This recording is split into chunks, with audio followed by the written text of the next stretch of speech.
ధర్మం అధర్మాన్ని ఎదుర్కొనే ప్రతిక్షణం లోక చరిత్రలో ఒక శాశ్వత యుద్ధం. ఆది అంతి లంక భూమి మీద దశగ్రీవుడు రావణ పడి వెలుగుల మధ్య పుట్టిన అంధకరం.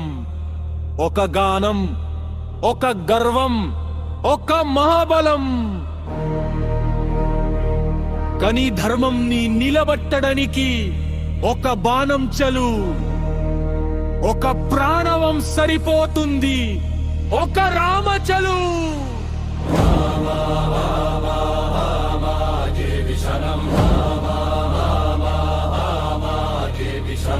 వనర సైన్యం గర్జించే రూపం.